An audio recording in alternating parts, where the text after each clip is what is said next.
Bismillahirrahmanirrahim. Assalamualaikum warahmatullahi wabarakatuh. Alhamdulillahillazi anzala sakinata fi qulubil mu'minin liyazdadu imanan ma'a imanihim walillahi junudus samawati wal ard wa kana Allahu aliman hakima. Rabbi ishrah li sadri wa yassir li amri wahlul 'uqdatam min lisani yafqahu qawli. Subhanaka la ilma lana illa ma 'allamtana innaka antal alimul hakim.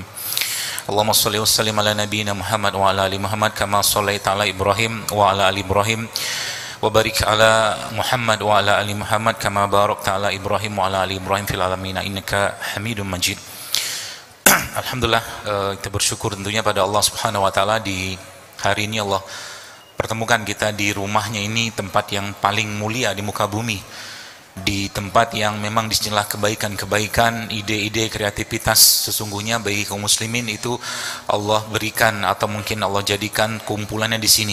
Dan semoga kita dicatat Allah Subhanahu wa taala menjadi orang-orang yang punya semangat untuk memakmurkan masjid Allah dan punya semangat untuk menghidupkan agama Islam ini dan mengembalikan rasa dalam agama ini yang sebagian besar hilang. Kenapa bisa hilang? Karena memang akhirnya agama atau mungkin apa-apa yang disampaikan Allah tentunya dan ajarkan Nabi SAW itu hanya menjadi sebuah hal-hal yang sifatnya rutinitas fisik, tapi tidak ada rasa di sana. Sholat tanpa rasa, ngaji tanpa rasa, sedekah tanpa rasa, puasa tanpa rasa, dan seterusnya. Maka rasa itu sebenarnya sudah Allah berikan dalam hati kita berupa keimanan kita, dan Allah jadikan kita semua menjadi orang-orang yang mampu merasakan getaran-getaran itu kalau kita jaga getaran tadi dengan Allah Subhanahu wa taala dalam bentuk taqarrub ila Allah atau mendekatkan diri pada Allah, dan kita menjaga hati kita. Dan Allah sudah menjanjikan kepada kita semua bahwa orang-orang yang mengingat Allah, orang-orang yang terus mentautkan hatinya kepada Allah, maka Allah akan jadikan hatinya bergetar.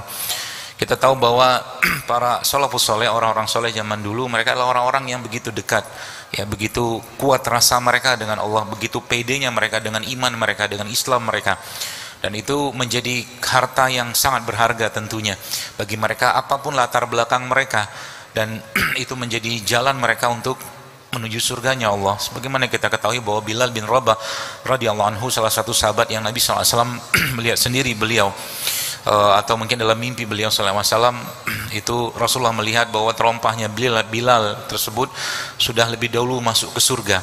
Inilah artinya bahwa sebagai seorang muslim, ya, kita tidak ada latar belakang apapun yang berhubungan dengan nasab kita, tapi yang sesungguhnya yang Allah katakan dalam Al-Quran, inna akramakum indallahi atqakum, bahwa sesungguhnya yang paling mulia sisi Allah adalah orang-orang yang bertakwa. Dan kita tentunya bersyukur pada Allah di pagi hari ini Allah hidupkan kembali setelah kematian kita tadi malam.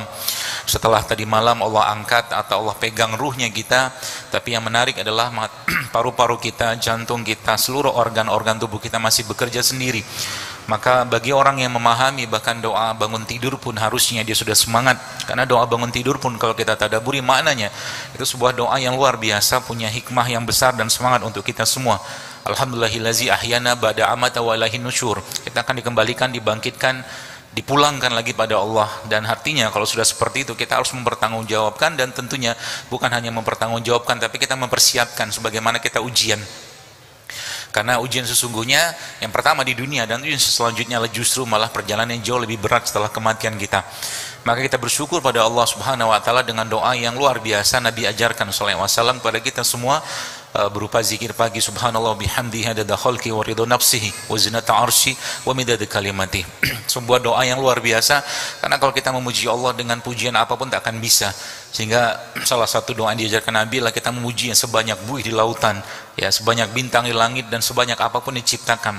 Itu pun tak akan cukup menjadikan atau membuat pujian itu menjadi pujian yang sangat luar biasa, karena Allah sungguh jauh lebih mulia dari pujian-pujian yang kita puji kepada Dia. Bapak Ibu sekalian jamaah saya hormati, bil khusus AA Gim yang hari ini hadir juga, ya, mungkin saya salam hormat kepada AA dan izin saya berdiri di sini sebagai bentuk takzim saya kepada beliau, dan bukan saya merasa lebih tahu, lebih pandai, bukan, tapi ini bentuk kita tawassaw bil haq tawassaw bis sabr saja. Mungkin apa yang sudah saya ketahui ini bermanfaat, dan mudah-mudahan ini menjadi sebuah amal atau ilmu yang bermanfaat, karena sebaik-baik ilmu adalah diamalkan. Banyak orang yang akhirnya punya ilmu tapi ilmunya justru malah memecah belah. Banyak orang yang akhirnya ada yang memiliki ilmu tapi ilmunya tidak memberikan solusi atau menjadikan solusi bagi masalah-masalah yang ada. Bahkan justru malah bikin ribet, bikin kacau keadaan. Maka kita berdoa kepada Allah sebagaimana doa di zikir pagi kita, Allahumma inni as'aluka ilman nafi'ah wa rizqan thayyiban wa amalan mutaqabbala. Kita mohon pada Allah ilmu yang bermanfaat. Bermanfaat itu seperti apa Bapak Ibu sekalian, teman-teman sekalian? Sebagaimana mungkin Anda yang pernah membaca tulisan atau mungkin salah satu kajian saya, bermanfaat itu seperti ini. Ada orang yang sedang kesusahan dan dia harus pergi ke rumah sakit, saat itu menjenguk orang tuanya sedang kritis. Ya, lalu dia tidak punya uang dan bertemu dengan Anda dan dia cuma mengatakan saya pinjam uang, saya minta uang 20.000 untuk naik ojek, katakanlah seperti itu, untuk pergi ke rumah sakit menjenguk bapaknya sedang kritis. Lalu saat itu Anda katakan saya nggak punya duit, atau mungkin Anda punya, atau mungkin orang itu nggak mau kasih, lalu dia kasih, besoknya dia kasih 200.000. Bermanfaat itu 20.000 tadi ya adalah pada saat diperlukan tadi itu bermanfaat. Artinya di sisi Allah itu bukan banyaknya, tapi tepat waktu, tepat sasaran, tepat orang itu manfaat. Ya. Jadi kita nggak ada peduli berapa banyak ilmu kita, bisa jadi dari 100 atau 1000 atau 100.000 ilmu kita itu apa namanya, nggak ada satupun menjadikan sesuatu itu bermanfaat gitu ya. Jadi dalam artian bahwa nggak ada yang memberikan solusi ya. Maka kita tentunya berdoa memohon agar ilmu kita, harta kita, apapun yang Allah berikan pada kita itu tepat waktu, tepat sasaran ya, sehingga pada saat orang memerlukan itu betul-betul dibutuhkan oleh orang tersebut. Inilah yang sebenarnya manfaat tersebut ya. Maka tentunya apa yang saya sampaikan ini pun sebenarnya adalah hal yang bisa Anda amalkan tentunya, dan insya Allah bermanfaat juga kalau kita sudah mulai komitmen dengan diri kita. Karena saya melihat sekarang subhanallah ya Bapak sekalian, waliyauzubillah, semoga kita hindarkan dari penyakit-penyakit yang buruk ya, karena memang saat ini penyakit-penyakit yang ada pun ya Bapak sekalian itu semakin hari semakin berat, makin susah diobati, bahkan nggak ada obatnya ya, bahkan nggak ada obatnya. Padahal kalau kita lihat jamaah sekalian bahwa Islam itu memberikan tentunya dari semua sisi ya, Islam itu memberikan solusi buat kita semua. Syariat Allah ini mungkin dari sisi kesehatan kita bahas sedikit mungkin. Saya membayangkan betapa kaku-kakunya badan kita kalau seandainya kita nggak ada perintah sholat gitu loh. Karena banyak orang nggak mau bergerak. Bahkan sekarang ada istilah lagi kaum rebahan. Ya, isinya rebahan aja terus gitu kan. Tapi menurut saya itu bagus juga itu kaum rebahan itu.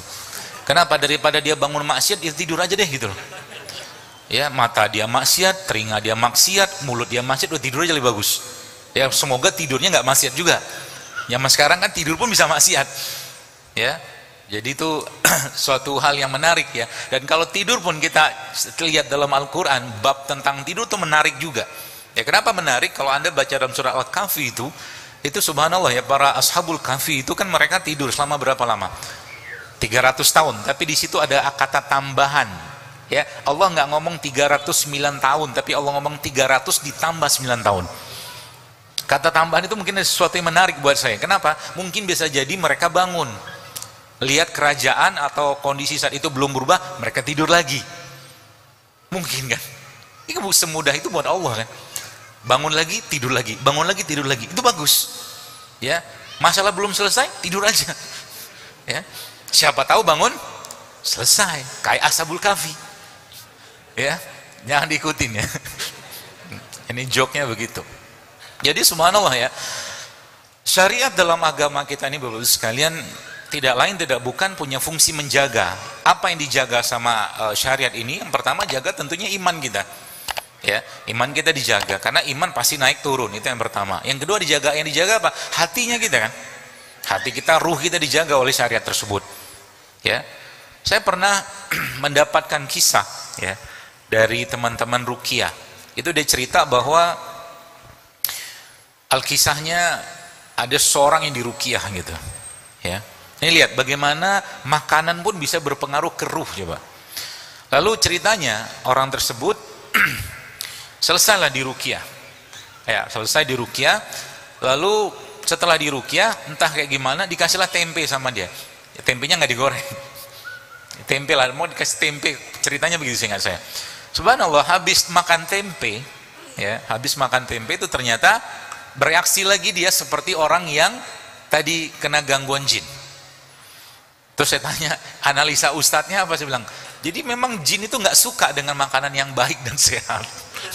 Itu aja, nggak suka dia. Sebab kalau anda hatinya baik, anda hatinya sehat, jasadnya sehat, kan masalah buat dia. Masalah buat mereka, buat jin, iblis segala macam itu masalah. Tentu itu pasti masalah buat dia. Kenapa? Anda dekat dengan Allah itu sebuah musibah buat mereka kan? Atau kita dekat dengan Allah. Artinya apa? Semua sisi-sisi yang sifatnya bisa melemahkan kita pasti akan mereka cari. Pasti akan mereka lakukan kan gitu. Ya. Nah, jadi syariat itu sekalian tidak lain tidak bukan memang dalam rangka menjaga iman kita, hati kita dan termasuk jasad kita.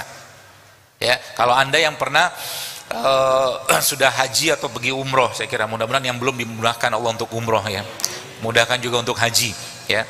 Nah, itu kan kita lihat itu ibadah yang memang butuh fisik yang kuat. Haji umroh itu. Ya, kemarin ada seorang ustadz yang tanya sama saya. Dia tanya, "Dok, ngapain kita ribet-ribet banget hidup sehat?" Dia bilang, "Toh dalam sebuah hadis," kata dia gini. Dalam sebuah hadis Nabi mengatakan umur umatku, kata Rasulullah SAW, itu kan 60-70 tahun. Oke, nah orang pun mati bukan karena penyakit. Jadi kalau ada orang bilang, oh matinya karena stroke, bukan, dia mati karena ajalnya, kan gitu. Emang sudah waktunya mati, ya. Terus apa fungsi kita hidup sehat? Ya, pertanyaan ini sebenarnya bisa jadi sulit, bisa jadi mudah banget untuk dijawab. Dan saya jawabnya nggak perlu dalil. Kenapa? Saya ngerti. Ya dalam artian mengerti bahwa ya mungkin belum tahu beliau katakanlah manfaatnya apa segala macam dan bagaimana perintah Allah dalam Al-Quran seperti itulah. Lalu akhirnya saya bilang sama beliau, Ustaz begini aja deh gampangnya gini, ada dua orang saya bilang, si A sama si B, oke? Dua orang ini settingannya mati dalam tahun yang sama di umur yang sama, settingan ala kita lah, ala-alanya, oke? Nah tapi yang menarik adalah dua orang ini punya perilaku yang berbeda. Yang A ya, yang A itu dia dari muda katakanlah ya, usia Anda begini ya, remaja, pemuda kayak begitu sampai dia dewasa, sampai dia bahkan menikah, itu dijaga kesehatannya. Sampailah dia pada usia 40 tahun. Dua-duanya sampai pada usia 40. Yang A itu yang A, yang benar, yang jaga kesehatan. Yang B suka-suka dia aja. Ya, suka-suka dia aja. Makan sukanya, apa itu jeruk akbar ini nggak boleh, itu nggak boleh, itu nggak itu, macam-macam lah. Misalkan gitu dia nonton saya kan begitu. Ini jeruk akbar ngajarin apa sih? Nasi nggak boleh. Siapa yang melarang nasi? Gorengan boleh, boleh aja halal. Siapa yang melarang? Tapi hidup ada pilihan, men. Gitu loh. Hidup ada pilihan. Ya. Singkat cerita si A dan B tadi bertemulah pada usia 40 tahun. Qaddarullahnya ya gara-gara kelakuannya ya atau mungkin kebiasaannya A ini masih kuat jalan ya, dia sa'i, dia umroh, dia sholat lah paling gampang, dia masih bisa sholat dengan sempurna. B, nah si B ini udah mulai sakit-sakitan ya, berdiri lama gemeteran gitu kan, bahkan dengkulnya sudah mulai sakit. Akhirnya si B itu sholatnya duduk. Oke, sampai sini babnya. Pertanyaan saya sekarang, ini kita bicara dengan kadar ikhlas yang sama, kita anunya begitulah, skenarionya lah. Pertanyaan saya sekarang, orang sholat duduk sama sholat berdiri lebih banyak pahalanya mana? Dirilah, setengah pahalanya sholat berdiri, sholat duduk kan gitu kan. Baring sama setengah pahalanya sholat duduk, habis sholatnya ya. Oke, dia pergi tawaf, dia pergi haji, dia pergi umroh segala macam ya. Yang satu dia bisa tawaf tuh, berkali-kali dia tawaf, bolak-balik keluar tawaf sunnah segala macam keluar dia. Yang A, yang B tawafnya cuma sekali doang, itu pun pakai kursi roda. Besar pahala yang mana? Allah. Sudah paham makna hidup sehat bagi seorang muslim itu apa? Paham ya? Bukan untuk gagah-gagahan teman-teman, bukan. Tapi untuk kita bisa melakukan ketaatan itu dengan optimal sampai usia tua kita. Itu sebenarnya poinnya. Ya, Anda mau makan ini silakan, tapi tanggung jawab dong, gitu loh. Tanggung jawab dengan apa yang kita konsumsi. Ya, supaya apa? Supaya nanti badannya nggak ngomel, badannya nggak ngeluh, badannya tidak katakanlah apa istilahnya itu penuh dengan penyakit-penyakit ulah kita sendiri. Itu aja sebenarnya poinnya. Ya, jadi bukan sekedar lifestyle, dia bukan cuma sekedar gaya hidup, bukan. Kesehatan yang kita niatkan untuk kita kerjakan, kita praktekkan, kita amalkan tiap hari adalah bagian dari ketaatan kita pada Allah dan bagian dari rasa syukur kita pada Allah. Ini yang benar. Sehingga kalau makan, ya, jangan mentang-mentang ada Zaidul Akbar doang datang, sajiannya berubah. Benar, saya kalau datang ke kajian-kajian gitu ya, masuklah ke ruang DKM segala macam. Dok, biasanya nih bakwan, gorengan, ada dokter, buah semua dok. Oh keren, alhamdulillah. Paling tidak wajah saya itu wajah yang mirip-mirip buah mungkin, sehingga mereka terinspirasi gitu loh. Mungkin, ya begitu. Jadi dia bukan sesuatu yang sifatnya cuma sekedar gaya hidup, tidaklah, receh banget kayak begitu. Biar kita kuat gitu loh, ya. Kuat untuk apa? Kuat untuk ibadah. Makanya sering saya bilang, nggak ada kuat-kuatnya orang yang punya katakanlah misalnya berat massa otot berapa persen, kadar airnya di bawah 20% segala macam, tapi cuma sekedar mengerjakan sholat malam 2 rakaat, tahajud sama 1 witir nggak sanggup, itu nggak ada kuat-kuatnya itu orang.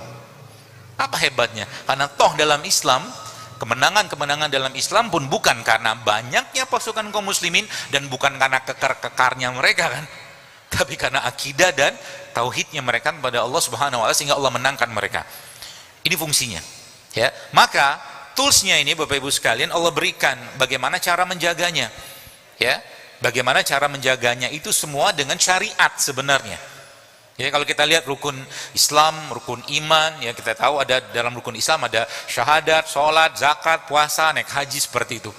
Saya sering sampaikan di berbagai kajian saya katakan bahwa semua syariat yang Allah perintahkan dalam Islam, ya, dan contohkan Nabi sallallahu alaihi wasallam, tentunya itu punya manfaat kesehatan, tapi kita nggak ngerjakannya untuk sehat. Sehat itu cuma efeknya aja, ya. Kita larang atau kita langgar bagaimana tidurnya Nabi aja pasti masalah, serius. Anda buka penelitiannya, ya. Apa penelitiannya? Bahwa ternyata orang yang siklus tidurnya terganggu itu berhubungan dengan insidensi kanker. Sampai seperti itu coba. Maka disiapkan di otak kita perangkat untuk melihatnya, yaitu apa? Mata, dan ada kelenjar di sini. Lihat matahari yang bekerja saraf simpatik, nggak lihat matahari yang kerja saraf parasimpatik, begitu kan? Maka disuruh lihat, pandangi, kata Allah. Pergantian itu, Rabbana ma khalaqta hadza batila, seperti itulah.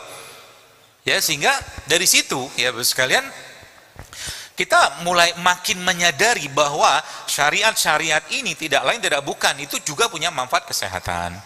Lagi disampaikan, meskipun kita tidak melakukannya untuk sehat, enggak lah, enggak ada gunanya juga. Tapi itu sebuah bentuk katakanlah kasih sayang Allah untuk menjaga tubuh kita. Sholat tadi saya katakan, sholat itu manfaatnya untuk apa? Hati sebenarnya kan, hati. Apa dasarnya? Allah udah bilang, ya, ista'inu bisobri wassalah, kata Allah. Carilah pertolongan Allah. Nah, Nabi katakan apa? Ya Bilal, dalam sebuah riwayat, arihna bisolah, kata Rasulullah SAW. Wahai Bilal, istirahatkanlah kami dengan sholat. Jadi sholat itu pelipur lara sebenarnya. Ada masalah, sholatlah. Ada ujian, sholatlah. Ada hati nggak enak, sholatlah. Karena itu salah satu cara kita berkomunikasi dengan Allah. Lamain rukunya biar makin pintar, lamain sujudnya biar makin pintar, lamain rukunya biar tulang belakangnya sehat, kan gitu. Dan itulah contohkan Nabi.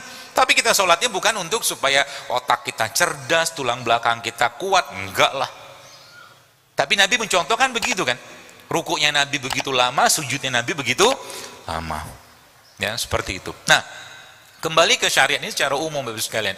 Maka semua syariat-syariat tadi ya sebenarnya yang menarik ke dalam Islam ada hal-hal yang bisa kita tadaburi di sana. Contoh, kalau Rasul datang, Rasul baru datang, maka syariat Rasul sebelumnya itu pasti dihapuskan, diganti dengan syariat Rasul yang baru. Itu defaultnya, standarnya begitu. Ya, kalau Rasul baru datang maka syariat Rasul sebelumnya itu dihapus oleh Allah Subhanahu wa taala. Ya. Tapi ada beberapa yang menarik, ada beberapa dalam Islam syariat-syariat ini yang tidak Allah hapus. Ya, contoh apa? Pernikahan kan ya dihapus sama Allah. Dari zaman dulu sampai sekarang pernikahan ya ada. Tetap ada meskipun itu diperbaiki, ya, diperbaiki, disempurnakan lagi, ya. Kemudian apa lagi? Nah, ini menarik kita bahas ini. Ya, ayat yang sering kita baca di bulan Ramadan, ya. Auzubillahi minasyaitonir rajim, ya ayyuhallazina amanu kutiba alaikumusiyam kama kutiba alal ladzina min qablikum la'allakum tattaqun. Kami perintahkan, kami wajibkan kepada kalian berpuasa. Ya. Kata-kata wajib ini sebenarnya buat saya itu menarik sekali. Kenapa menarik? Karena seandainya tanpa puasa Ramadan, maka 12 bulan kita akan makan terus mungkin. Menarik loh, bener loh. Anda, saya semua diberi pilihan makan sama tidak makan, pasti pilih makan, jangan sok malaikat. Ya kan? Wah, saya nggak lama makan, nggak mungkin. Orang kita dikasih nafsu. Ada sebagian oke lah nggak mau makan, tapi sebagian besar tuh pengennya makan, makan lagi, makan lagi, makan lagi. Itu sebabnya makan pun menjadi bab yang menarik kita bahas. Kenapa? Kata Allah dalam Al-Quran, makalah di bumi ini, kata Allah. Wakulu fil ardi halalan thayyiban, kata Allah. Makalah yang halal lagi baik. Kata Allah begitu. Ya, lalu apalagi terusan ayat itu? Ayat itu menjelaskan wala tattabi'u khutuwatis syaitan, kata Allah, dan jangan ikuti langkah-langkah setan. Habis ngomong makan, ngomongin setan, apa hubungannya? Ya. Ternyata kalau kita lihat, memang salah satu menyebabkan lemahnya iman seseorang, ya, dari beberapa sebab lemahnya iman menurut Ibnu Qayyim al-Jauziyah rahimahullah adalah banyaknya makan. Jadi sekarang masalah kesehatan khususnya mungkin di umat Islam dan rakyat lah, manusia secara umum itu kan nggak jauh-jauh dari urusan makan. Karena toh dosa yang pertama dilakukan oleh manusia pun urusannya dengan makan. Nabi Adam dosanya kan makan. Makan apa? Buah kan? Buah apa? Malah ada buah khuldi. Kan bahasa Qurannya buah, bukan buah, pohon syajaratul khuld, kata Allah kan gitu kan, pohon yang kekal. Ya, akhirnya biar gampang kita sebutnya buah dari pohon itu namanya buah khuldi, padahal nggak ada sebutannya begitu setahu saya. Ya, kita nggak bahas itu. Tapi menariknya itu bicara tentang Nabi Adam aja, itu menarik kalau kita bahas. Kenapa Nabi Adam sampai memutuskan untuk makan buah itu? Itu menarik. Padahal kan surga seluas langit dan bumi, pohonnya banyak, buahnya banyak. Kenapa sampai diputuskan atau Nabi Adam memutuskan untuk makan dari buah itu? Kalau jawabannya ya karena sudah takdir Allah, ya nggak usah dibahas, ya nggak usah dibahas, nggak perlu kita bahas. Kenapa gitu loh? Segitu banyak gitu kan? Ya, di sini ada ilmu marketingnya sebenarnya sekalian. Ilmu marketing ada, ilmu riset juga ada. Dalam kisah ceritanya Nabi Adam ini, ya. Emang sebelum Nabi Adam diciptakan Allah pun dan ditiupkan ruh kan ada penelitian yang dilakukan oleh iblis ya terhadap Nabi Adam. Itu ada hadisnya. Ya. Dan iblis akhirnya punya kesimpulan tentang Nabi Adam tadi. Nah, kita nggak bahas itu ya. Termasuk yang saya mau bahas adalah salah satunya kenapa Nabi Adam memutuskan untuk makan dari buah itu. Ternyata memang karena menurut beberapa yang pernah saya diskusikan dan ngaji lah katakanlah dengan beberapa ulama gitu kan ya, salah satunya karena cinta. Nabi Adam itu cinta banget sama Hawa. Ya, cintanya luar biasa kepada Hawa karena Nabi Adam lama kesepian. Ya kan? Terus iblis bilang apa sama Nabi Adam? Kalau kau tak makan buah ini, kan pinter banget nih orangnya, makhluk ini kan, canggih loh ini. Ini makhluk periset terbaik yang pernah saya tahu. Kan dia kan ngeriset Nabi Adam sebelum ruhnya Nabi Adam diciptakan Allah, ditiupkan Allah, kan iblis masuk ke tubuh Nabi Adam, itu ada hadisnya. Dan salah satu yang didapatkan iblis, kesimpulannya dia masuk ke tubuh Nabi Adam adalah ini makhluk ini, kata dia, ini akan banyak sekali berurusan dengan perut dan makanan, kata dia. Udah tahu dia, makanya saya menggelarnya bapak riset internasional itu.